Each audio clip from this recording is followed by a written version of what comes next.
আমন্ত্রণ জানাচ্ছি প্রিয় দর্শক, মানচিত্রের নিয়মিত আয়োজন কথোপকথন কার্যক্রম নিষিদ্ধ থাকা আওয়ামী লীগ এবং এর অঙ্গ সংগঠনগুলোর শীর্ষ ও মাঝারি পর্যায়ে 40 থেকে 50 জন নেতা ঈদের পরপরই ভারত থেকে বাংলাদেশে ফিরছেন। আওয়ামী লীগ ও বাংলাদেশ পুলিশের একাধিক সূত্রে এ তথ্য জানা গেছে। সূত্রগুলো বলছে 12ই ফেব্রুয়ারি ত্রয়োদশ জাতীয় সংসদ নির্বাচনের পর থেকে কুমিল্লা ও সিলেট সীমান্ত দিয়ে কমপক্ষে 20 জন নেতা বাংলাদেশে ফিরেছেন। ঈদের পরপরই আরো নেতা বাংলাদেশে ফিরবেন, এজন্য কয়েকটি স্তরের তালিকাও করা হয়েছে। ঈদের পর দিল্লিতে অবস্থানরত দলটির সভানেত্রী শেখ হাসিনার সাথে সাক্ষাতের পরে আওয়ামী লীগ, যুবলীগ ও ছাত্রলীগের নেতারা দেশে ফিরবে বলে সূত্রগুলো নিশ্চিত করেছে। অন্যদিকে আওয়ামী লীগের নিষেধাজ্ঞা তুলে নেয়া এবং বাংলাদেশে গণতান্ত্রিক রাজনৈতিক ধারা ফেরানোর দাবিতে জাতিসংঘ, ইউরোপীয় ইউনিয়ন এবং কমনওয়েলথ সহ বেশ কয়েকটি আন্তর্জাতিক সংস্থার কাছে আবেদন জমা দিতে যাচ্ছে সংগঠনটি। এর মধ্যে সোমবার ইউরোপিয়ান পার্লামেন্ট সদস্যদের সঙ্গে এক অনলাইন সভায় বাংলাদেশে গণতন্ত্র পুনঃপ্রতিষ্ঠা এবং আওয়ামী লীগের উপর অবৈধ নিষেধাজ্ঞা প্রত্যাহারের দাবি জানিয়েছে আওয়ামী লীগের নেতারা।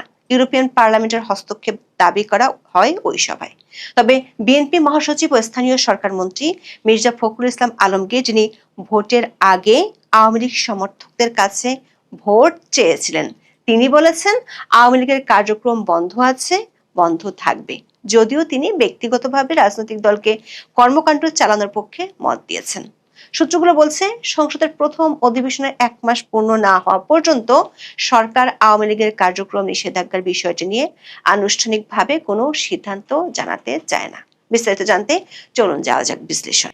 গত বছরের 12ই মে নির্বাহী আদেশ এবং সন্ত্রাস দমন আইন সংশোধন করে আওয়ামী লীগের কার্যক্রম নিষিদ্ধ করেছিল বাংলাদেশের অন্তর্বর্তী সরকার। এরপর নির্বাচন কমিশন দলটির প্রতীক স্থগিত করে।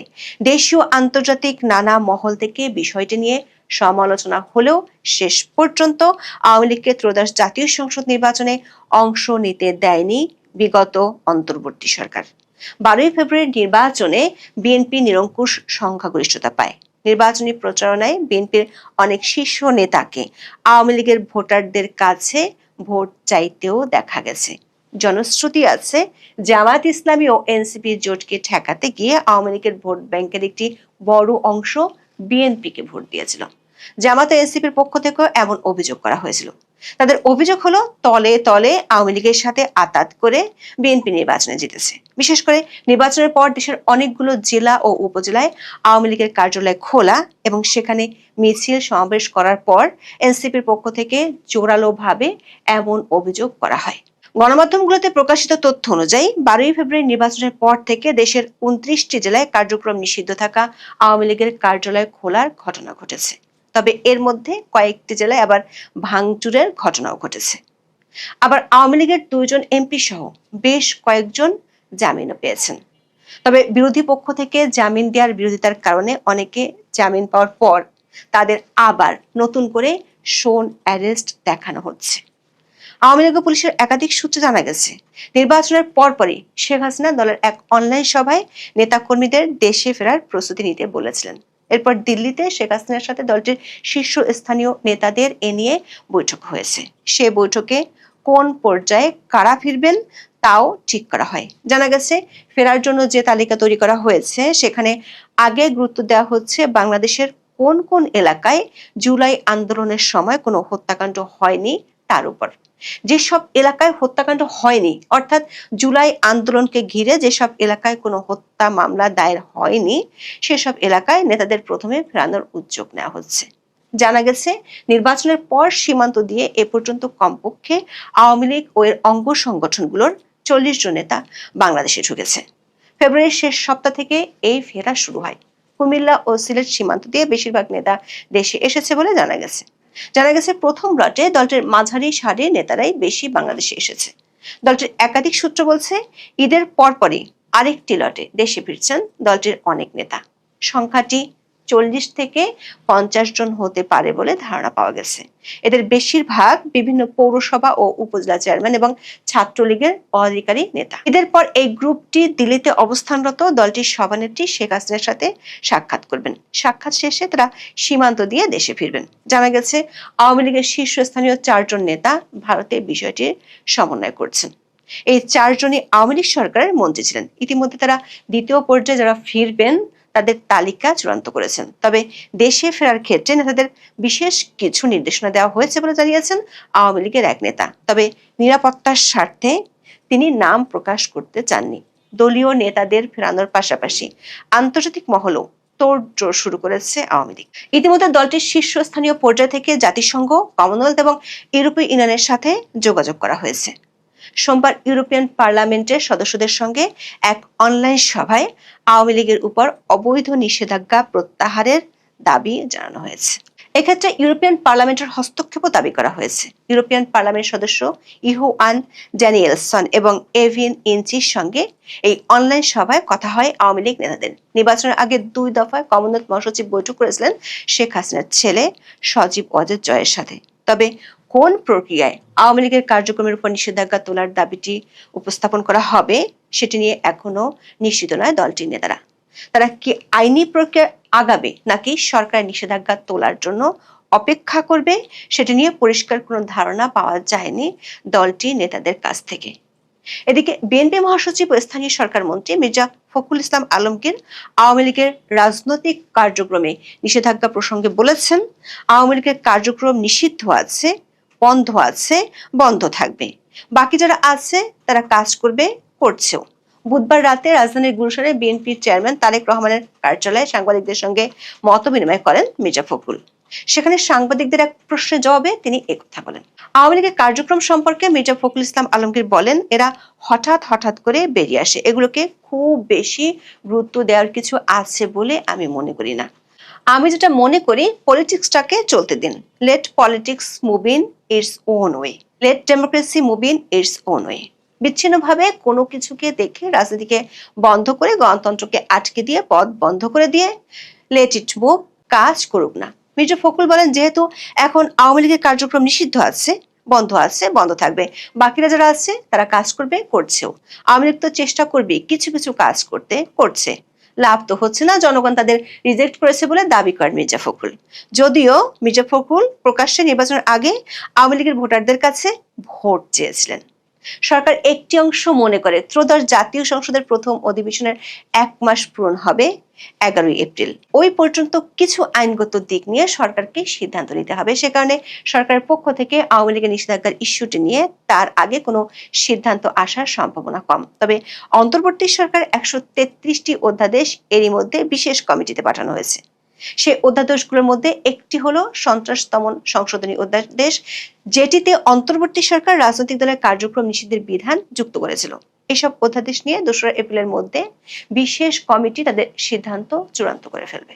এখন এ পর্যন্ত সবাই ভালো থাকুন। আসসালামু আলাইকুম ওয়া রাহমাতুল্লাহি ওয়া বারাকাতুহু। সম্মানিত দর্শক, 2026 সনের পবিত্র ঈদ উল ফিতর, সেই ঈদ উল ফিতরের আগের রাত্রি অর্থাৎ চাঁদ রাত্রিতে এই ভিডিওটি করছি। সবাইকে ঈদের শুভেচ্ছা। আমার এই ভিডিও যারা দেখেন, সারা দেশবাসী, বাংলা ভাষাভাষী, সারা দুনিয়ার মানুষ যারা এই ভিডিও দেখছেন, তার সঙ্গে সঙ্গে আমি যে আজকের গোলাম মাওলা রনি যতটুকু আল্লাহ রাব্বুল আলামিন আমাকে দিয়েছেন, তার জন্য আল্লাহর দরবারে শুকরিয়া আদায় করছি।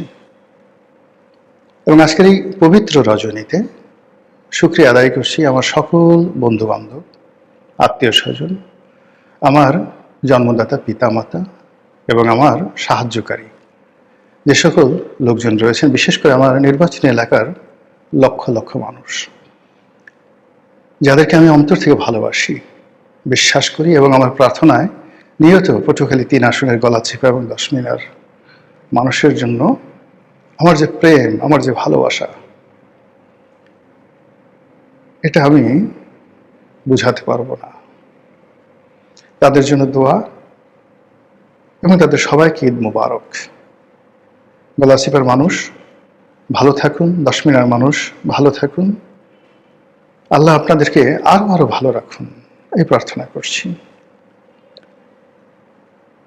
বর্তমান সময়টিতে আমার যে কাজকর্ম, সেই কাজকর্মের মধ্যে অন্যতম একটি কাজকর্ম হলো, যেটি আমার এখন একটা প্যাশন হয়ে গেছে, যেটি আমার একটা ফ্যাশন হয়ে গেছে, উপলক্ষ হয়ে গেছে এবং আমার ভালো লাগার মানে একটি, যাকে বলা হয় কাজ হয়ে গেছে, ভালো লাগার, মানে আমি যে সকল কাজে আনন্দ পাই, সারা জীবন যে সকল কাজে আনন্দ পেয়েছি, আমার কাছে মনে হচ্ছে এই যে আমি এখন প্রাণ খুলে আপনাদের মাধ্যমে আমার বক্তব্য সারা দেশে ছড়িয়ে দিতে পারছি, আমি সম্ভবত এরকমই।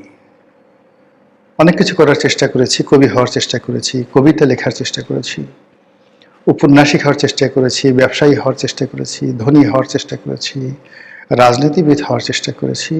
সব কিছু ছাপিয়ে মনে হচ্ছে যে এই যে বক্তা হিসেবে আমি যে কাজগুলো করে যাচ্ছি, এটাই হয়তো আমার নিয়তি, এটাই আমার ভালো লাগে। আপনাদের কাছে প্রার্থনা, আপনারা আমার জন্য দোয়া করবেন, আমার কথায় যেন কোনো মানুষ ক্ষতিগ্রস্ত না হয়, আমার যে কথা, এই কথা দ্বারা যেন পৃথিবীর উপকার সাধিত হয়, এবং আমার এই কথা যেন কোনো অবস্থাতেই দুনিয়া এবং আখেরাতে আমার জন্য কোনো বোঝা না হয়, পাপের কারণ না হয়, মানুষ এবং আল্লাহর ক্রোধের উপলক্ষ না হয়। জবান অত্যন্ত গুরুত্বপূর্ণ একটি বিষয়, যেটিকে আরবিতে বলা হয় কালাম। আল্লাহ রাব্বুল আলামিন মানুষদেরকে যে নিয়ামত দান করেছেন, মুসলমানদেরকে যে নিয়ামত দান করেছেন, সেটা পবিত্র কালামে বলতে গিয়ে আল্লাহ রাব্বুল আলামিন বলেছেন, বিসমিল্লাহির রহমানির রহিম, আর রহমান আল্লামাল কোরআন খলাকাল ইনসান আল্লামাহুল বায়ান। জাস্ট একটু বোঝার চেষ্টা করুন যে দয়াময় আল্লাহ, মানে এত দয়াময়, তিনি আপনাকে আমাকে সৃষ্টি করেছেন ইনসান রূপে। এটা হলো আমাদের জীবনে প্রথম এহসান, ফার্স্ট নিয়ামত। আমরা কুকুর হতে পারতাম, শুয়োর হতে পারতাম, কেঁচো হতে পারতাম, তেলাপোকা হতে পারতাম, মশা হতে পারতাম। তা না করে আল্লাহ আমাদেরকে ইনসান হিসেবে তৈরি করেছেন, এটা মানুষের জন্য সবচেয়ে বড় এহসান, নিয়ামত। তারপর কি বলেছেন? তোমাদের জীবন চালানোর জন্য তোমাদেরকে আমি কোরআন দিয়েছি। খলাকাল ইনসান আল্লাহ মাহুল বায়ানের আগে তিনি কোরআন দিয়েছেন। মানুষ এবং তার বয়ানের মধ্যে সেতু বন্ধন হিসেবে কি আছে? কোরআন। তারপরেই বলছেন আল্লাহ যে আমি মানুষদেরকে বায়ান শিক্ষা দিয়েছি, জবান দিয়েছি। এটা মানুষের জীবনে তৃতীয় এটা নিয়ামত। তো সেই নিয়ামত, মানে এখানে কোনো বাড়ি গাড়ি, টাকা পয়সা, পদ পদবী, রাজা বাদশা, সিংহাসন, কোনো কিছুর কথা বলা হয়নি। বায়ান, এমনকি কলমের কথা, বিদ্যার কথা, কোনো কথা বলা হয়নি। আপনাকে জবান দিয়েছে, বায়ান দিয়েছে, কালাম দিয়েছে। তো এই যে আমরা যে কথা বলি, পুরো বিষয়টাই অলৌকিক। এই যে আমি কথা বলছি, একটা সেকেন্ড বা ন্যানো সেকেন্ড তার আগেও আমি জানি না যে আমি আসলে কি বলতে চাচ্ছি। ভিতর থেকে অটোমেটিক স্বয়ংক্রিয়ভাবে উৎসারিত করে দিচ্ছেন আল্লাহ রাব্বুল আলামিন। কাজে এই জবানের হেফাজত করা মানুষের জন্য ফরজে আইন। আমি এই পবিত্র দিনে প্রাণান্ত চেষ্টা করব যেন আমার জবান দ্বারা কেউ ক্ষতিগ্রস্ত না হন। এখন যে প্রসঙ্গ, সে প্রসঙ্গে আসি। ডক্টর মোহাম্মদ ইউনূস সাহেবকে নিয়ে কথা বলব। যেহেতু এতক্ষণ যে জবান নিয়ে কথা বললাম, কাজেই ডক্টর মোহাম্মদ ইউনূসকে নিয়ে কথা বলতে গিয়ে আমার জবান দিয়ে যেন এই ভদ্রলোকের ব্যাপারে কোনো নেতিবাচক শব্দ বের না হয়। কিন্তু যে কথাগুলো তাকে উপলক্ষ করে আমি আসলে বলতে চাচ্ছি, সেটা হলো তার মাধ্যমে আপনার আমার জীবনের অনেক শিক্ষা আছে। আজকের যে চাঁদ রাত আর গত বছরের চাঁদ রাত ওনার জন্য, মানে ডক্টর মোহাম্মদ ইউনূসের জন্য আর আমাদের জন্য ভিন্ন একটা প্রেক্ষাপট। উনি তখন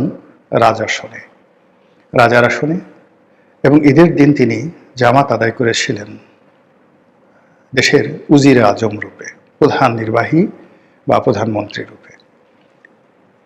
ঈদগাহে তার জন্য সিংহাসন ছিল, মানে তিনি চেয়ারে বসে বসে নামাজ আদায় করেছেন।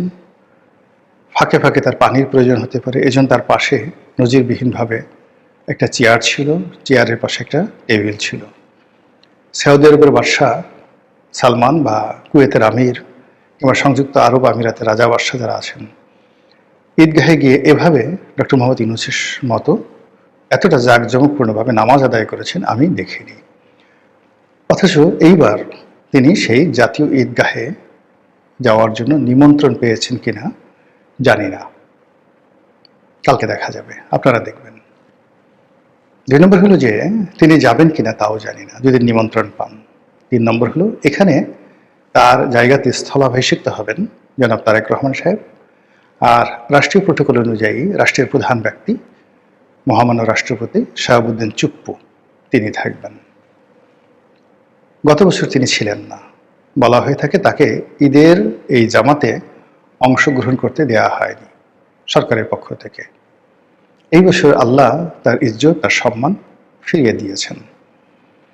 মাত্র অল্প কয়েকদিনের ব্যবধানে কিভাবে কোন ফাইয়ে কোন হয়ে যাচ্ছে। আল্লাহ একজনকে ক্ষমতায় বসান, আর একজনকে ক্ষমতার থেকে টেনে হেসড়ে নামিয়ে দেন। একজনকে সম্মানিত করেন, আর অন্যজনকে অপমানিত এবং লাঞ্ছিত করেন। আমরা আল্লাহর সে মহান যে ইচ্ছা, তার যে খোদাই শক্তি, তার যে রুবুবিয়ত, এজন্য তার আনুগত্য করি এবং আল্লাহর কাছে পানাহ চাই যেন কোনো অবস্থাতে আমরা কেউ তার ক্রোধের শিকার না হই। দ্বিতীয় যে বিষয়টি, সেটি হলো ডক্টর মোহাম্মদ ইউনূস ক্ষমতা থেকে চলে গেছেন। তিনি এসেছিলেন আল্লাহর ইচ্ছায়, আবার আল্লাহর ইচ্ছাতেই হয়তো তাকে, আল্লাহর ইচ্ছা হয়তো না, এসেছেন আল্লাহর ইচ্ছায়, তাকে আল্লাহর ইচ্ছায় চলে যেতে হয়েছে। তার আগমনটি ছিল কত সুন্দর, কত আনন্দময়, কত মর্যাদাপূর্ণ, জাঁকজমকপূর্ণ, আর তার যাওয়াটা ছিল বেদনাময়, অবমাননাকর, কষ্টকর, নীরব এবং নিভৃত। এটা কেন হলো, কি কারণে হলো? আল্লাহ তাকে বোঝার তৌফিক দান করুন, আমাদেরকে বোঝার তৌফিক দান করুন, এবং আমরা যেন সবাই, আমাদের আগমন যেভাবে হয়েছে, আমরা তো সবাই পৃথিবীতে এসেছি, আমাদের প্রত্যাবর্তনটি আল্লাহর কাছে যেন সুন্দর হয়। আমাদের যাওয়ার পরে সবাই যেন সুন্দর করে ইন্না লিল্লাহ পড়েন। আপনারা আমার জন্য দোয়া করবেন, আমি আপনার জন্য দোয়া করি। সর্বশেষ, ডক্টর মোহাম্মদ ইউনূস শেষের দিকে, বেশ বলতে গেলে 2026 সন নয়, 2025 সনের মাঝামাঝি সময় থেকেই দেশের জনগণের বিরক্তি এবং অশ্রদ্ধার পাত্র হয়ে পড়েছিলেন। তাকে দেখলে আমাদের অনেকেরই ভালো লাগতো না, তার কথা শুনে আমাদের মেজাজ গরম হয়ে যেত, তার কর্মকাণ্ড দেখলে আমাদের কেমন কেমন যেন লাগতো। ফলে তিনি আমাদের ঘাড়ের উপরে বসেছিলেন, এবং তিনি যে কয়বারই টেলিভিশনে এসেছেন এই বিরক্তির সময়টিতে, আমরা আসলে মানসিকভাবে বিপর্যস্ত হয়ে পড়েছিলাম। সেই জায়গা থেকে আল্লাহ আমাদেরকে উদ্ধার করেছেন। সেই মানুষটিকে আমরা এখন আর টেলিভিশনে দেখতে পাচ্ছি না, তার কথা শুনলে এখন আমাদের রাগ হচ্ছে না। এবং একইভাবে অতীতকালে যারা ছিলেন, যাদের কথা শুনলে আমাদের গা রি রি করতো, মেজাজ গরম হয়ে যেত, আমাদেরকে নিজেদেরকে অভিশপ্ত বলে মনে হতো, এরকম বহু মানুষকে আল্লাহ এই গত 2 বছরে 24 মাসে যে শাস্তি দিয়েছেন, এ জীবনে অন্তত রাজনৈতিক ক্ষেত্রে আল্লাহর কাছে আর কোনো চাওয়া নেই। যা দেখলাম আলহামদুলিল্লাহ, এবং যা অনুধাবন করলাম আলহামদুলিল্লাহ। শুধু যা দেখলাম এবং অনুধাবন করলাম, এটার ভিত্তিতে চরিত্র গঠন করা এবং এটার ভিত্তিতে হেদায়েত লাভ করা এবং আল্লাহর পথে দাঁড়িয়ে থাকার মতো তাগত এবং শক্তি আল্লাহর কাছে প্রার্থনা করছি।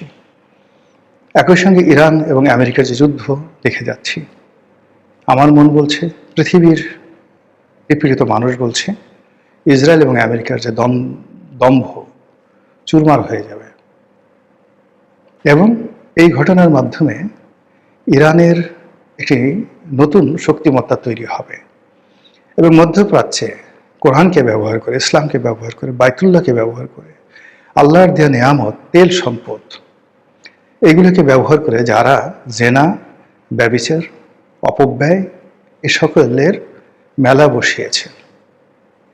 আরবের শেখ বলতে এমন বদমাশ প্রকৃতির লোকজনদেরকে আমরা বুঝি, যারা সারা দুনিয়া থেকে, রাশিয়া, বাংলাদেশ, লেবানন, পৃথিবীর যেখানে যেখানে যত সুন্দরী রমণী পাওয়া যায়, ভারত থেকে শুরু করে হলিউড, বলিউড, সব জায়গা থেকে তারা এই মেয়েদেরকে নিয়ে সেখানে যে যৌন মেলা বসায়, সেখানে যে হারেম তৈরি করে, আল্লাহর গজব নাজিল হচ্ছে এই ইরান এবং আমেরিকার যুদ্ধের মাধ্যমে। এখানে আল্লাহ রাব্বুল আলামিন একটা দৃষ্টান্ত স্থাপন করুন, যেভাবে আদ এবং সামুদ জাতিকে তিনি ধ্বংস করেছেন এবং পৃথিবীর বুকে ইতিহাস তৈরি করেছেন। এই যুদ্ধের ফলাফলটা তাই হোক, যাতে আমাদের মেহনতি মানুষ, আল্লাহর যারা পেয়ারা বান্দা, আমলদার বান্দা, তাদের অন্তর ঠান্ডা হয়ে যায়। পৃথিবীর ভালো মানুষগুলো দাঁড়িয়ে থাকে আর মন্দ মানুষগুলো যেন শেষ হয়ে যায়।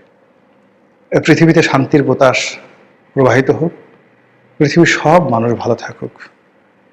আজকের এই চন্দ্র রজনীতে, চাঁদ রাতে, পবিত্র ঈদ উল ফিতরের রাতে অন্তরের অন্তঃস্থল থেকে আপনাদের সবার জন্য দোয়া করছি আর করজোড়ে আপনাদের সবার কাছে দোয়া প্রার্থনা করছি। যে যেখানে আছেন ভালো থাকুন, সুস্থ থাকুন, আপনাদের জীবন হোক আনন্দময়। আসসালামু আলাইকুম রহমতুল্লাহি ওয়া বারাকাতুহু।